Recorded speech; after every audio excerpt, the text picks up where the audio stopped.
Saya sangat menyayangkan ada peristiwa pembakaran foto beliau, apalagi beliau adalah gubernur dan juga beliau adalah Ketua Dewan Kehormatan Majelis Adat Dayak Nasional dan juga Dewan Kehormatan Dewan Adat Dayak Provinsi Kalimantan Tengah. Kami selaku tokoh masyarakat menyesalkan itu. Kalau ada menyampaikan pendapat, para mahasiswi silakan menyampaikan pendapat secara santun dan beretika.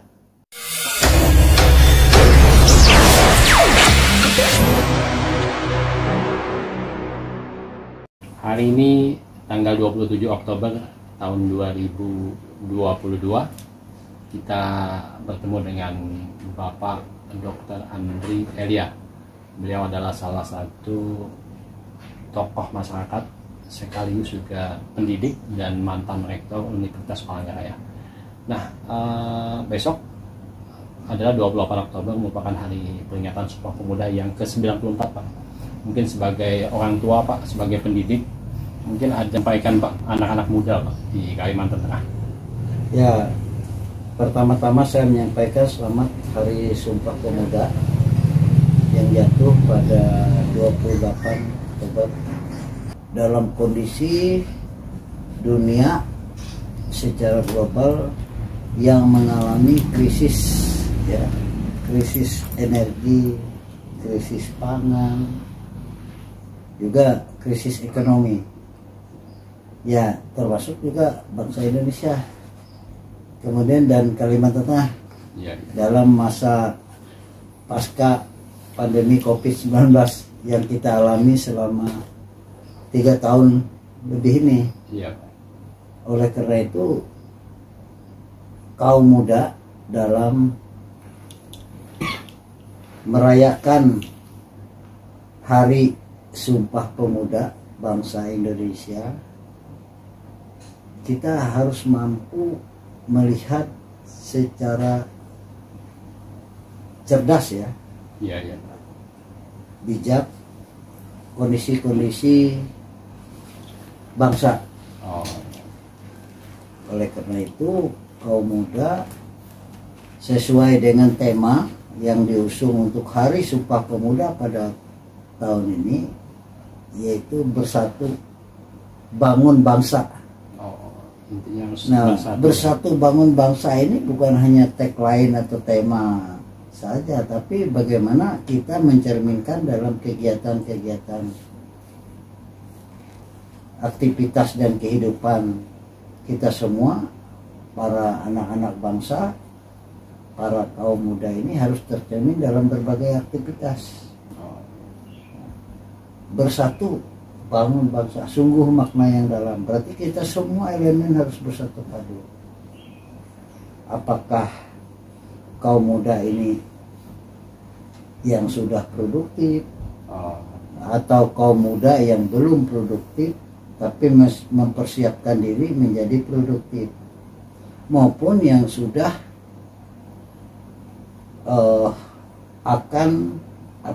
yang akan melaksanakan kehidupan.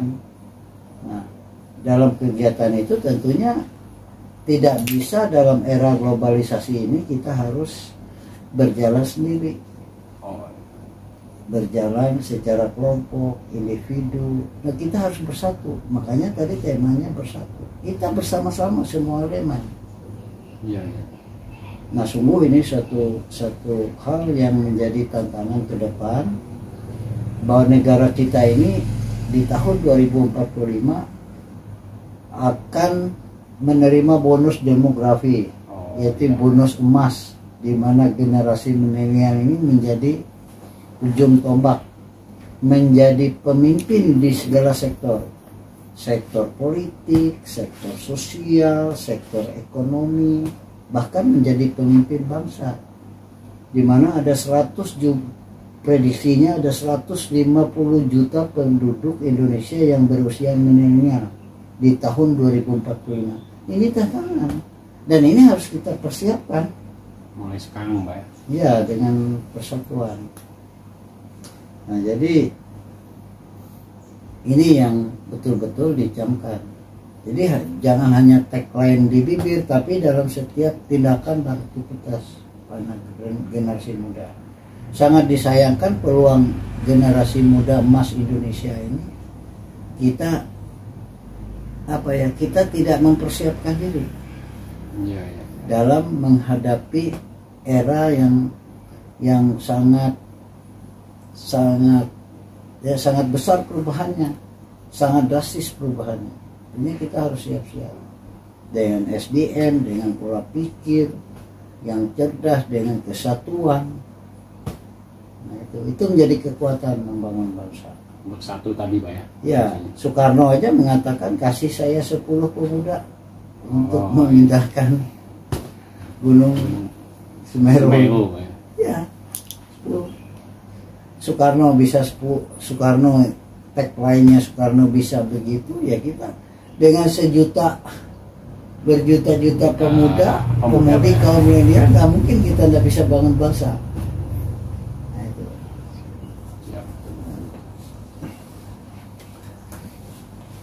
Kemudian Pak, apa yang bisa dilakukan pemuda saat ini Pak untuk ikut membangun bangsa ini Pak?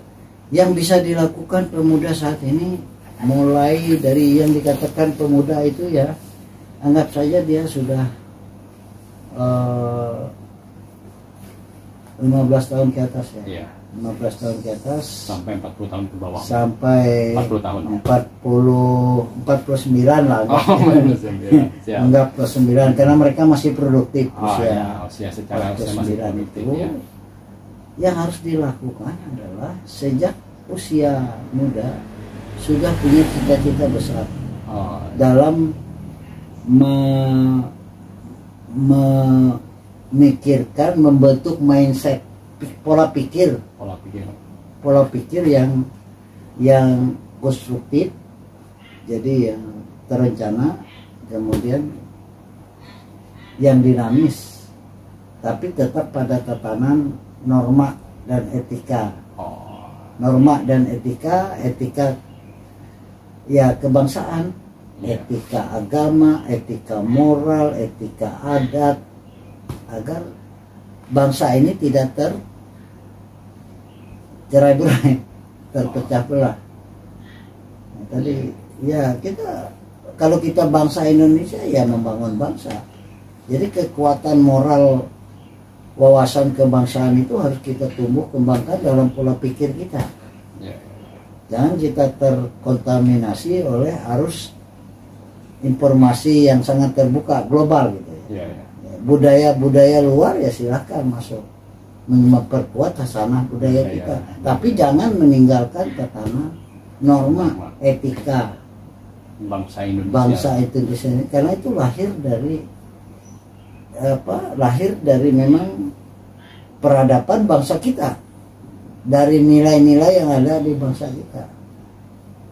Namun kita tidak boleh menutup diri, karena kita harus mampu belajar juga dengan dunia luar. Tapi harus ada ditanamkan nilai-nilai yang melekat di dalam ciri dan karakter bangsa kita. Ya harus berkarakter, bukan karakter kita niru Amerika, niru Eropa, niru Afrika, enggak. Karakter bangsa Indonesia ya karakter itu yang harus kita bangun ya. Nah, itu. Jadi yang dipersiapkan itu melalui jenjang pendidikan. Yang pertama jenjang pendidikan, yang kedua jenjang pendidikan itu tidak hanya pada pendidikan yang ada disiapkan oleh pemerintah, tetapi juga pendidikan yang dari luar yang disiapkan oleh pemerintah. Artinya harus mampu belajar dari teknologi yang sudah berkembang maju. Jadi harus mampu menguasai teknologi. Setelah menguasai teknologi, kita harus belajar teknologi itu untuk menemukan satu inovasi agar terjadi inovasi kita itu, inovasi pemuda-pemudi ini sifatnya punya manfaat bagi diri sendiri, bagi keluarganya, dan bagi masyarakat, bagi nusa dan bangsa, dan bahkan bagi umat manusia. Inovasi itu, nah, berbagai bidang inovasinya. Inovasi di sektor sosial, inovasi di sektor kesehatan, inovasi di sektor teknologi ya, manufacturing, ya, industri dan lain-lain, agar semua bertumbuh dan berkembang. Setelah kita mengikuti jenjang pendidikan, mulai dari PAUD, SD, SMP, SMA sampai perguruan tinggi dan selanjutnya, itu harus kelihatan namanya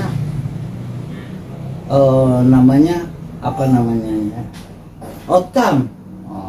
Setelah kita berhasil menempuh jenjang pendidikan, outcome apa yang dicapai oleh pemuda ini setelah dia lulus? Apakah outcome-nya dia harus mampu menciptakan kesejahteraan bagi dirinya sendiri, sekitarnya, bahkan untuk seluruh orang. Itu outcome harus tercermin, bukannya berpendidikan tinggi lalu stagnan. Tidak. Ya, caranya tadi saya katakan berinovasi, menghasilkan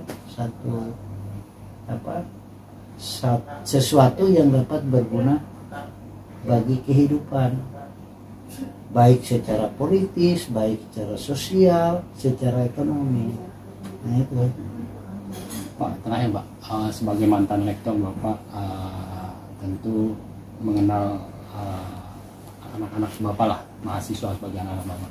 Adakah pesan khusus yang ingin Bapak sampaikan kepada anak-anak Bapak, mahasiswa? Nah, sebenarnya saya mengenal karakter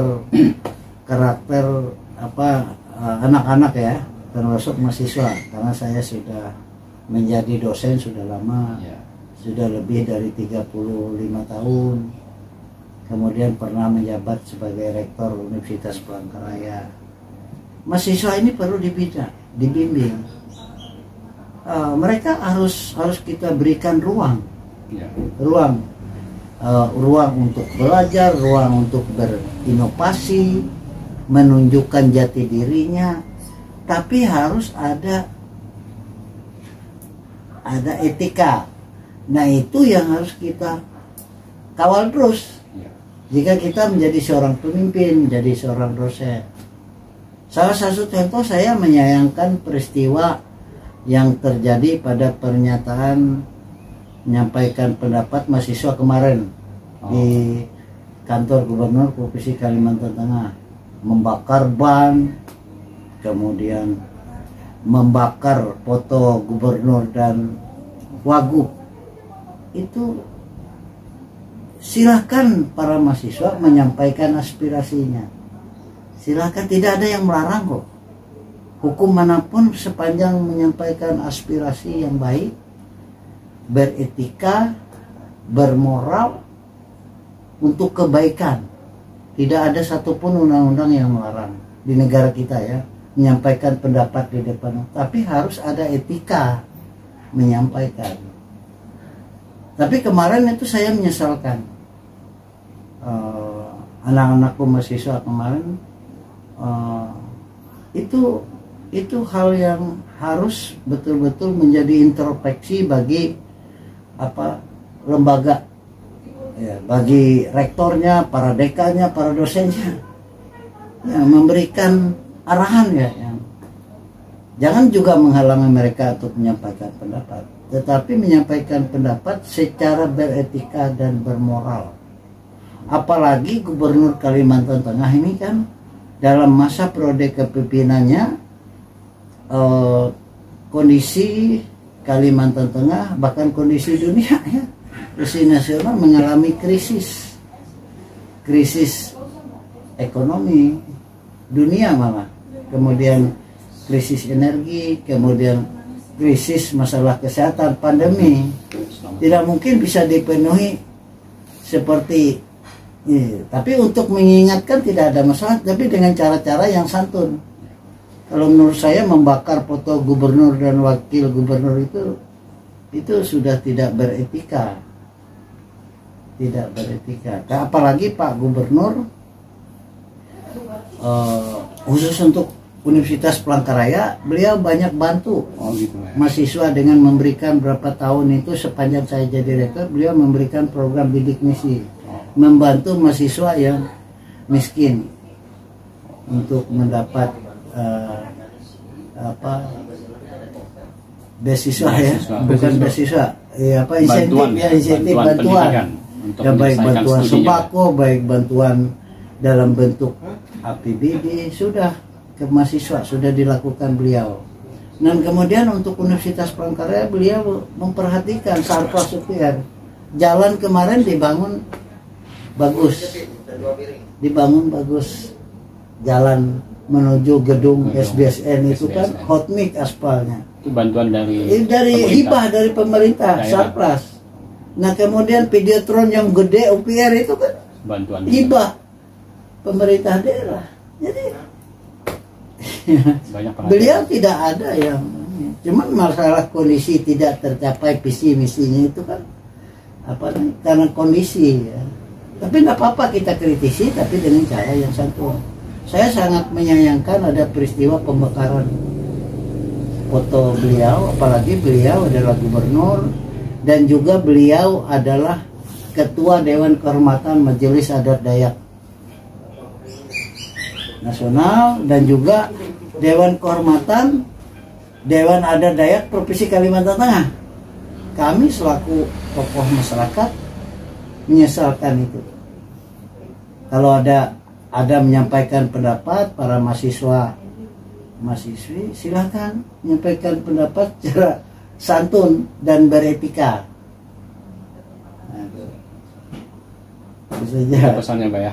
Baik, itu bincang-bincang kita dengan Pak Dr. Andri Elia, seorang pendidik, mantan rektor, juga tokoh masyarakat dalam rangka menyambut Hari Sumpah Pemuda yang ke-94.